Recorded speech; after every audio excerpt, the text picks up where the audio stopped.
Bismillahirrahmanirrahim. Our next theorem is if the sequence Sn converge to the point S and the sequence Tn converge to the point T, then the product of the sequence Sn and Tn converge to the point St. Since the sequence Sn converge to the point S, then by definition the limit of the sequence Sn when n tend to infinity is equal to S, and the sequence Tn converge to the point T. Therefore,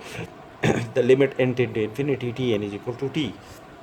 By definition, for any epsilon greater than 0, we can find a positive integer or natural numbers n1 and n2 such that Sn minus S absolute is less than epsilon divided by 2 whenever n is greater than or equal to n1. And when the sequence Tn converges to the point T, then by definition for epsilon divided by 2,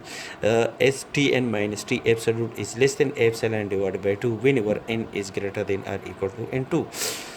Let n be the maximum of n1 and n2, then the above inequalities are becomes Sn minus S absolute is less than epsilon divided by 2 whenever n is greater than or equal to n, and Tn minus T absolute is less than epsilon divided by 2 whenever n is greater than or equal to n. Now consider Sn T multiplied by Tn minus S multiplied by T absolute is equal to Sn multiplied by Tn minus Stn plus Stn minus T absolute,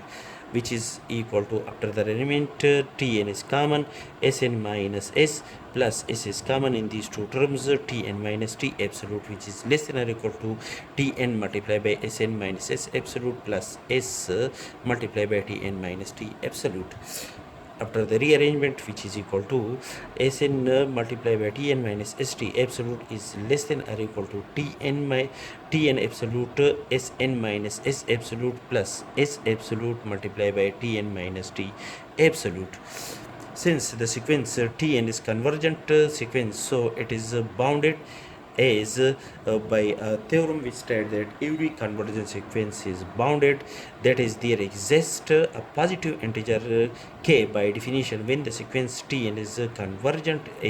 and it is bounded, that is, the sequence Tn is a bounded sequence, then by definition there exists a positive integer k such that Tn absolute is less than or equal to k whenever n is greater than or equal to n.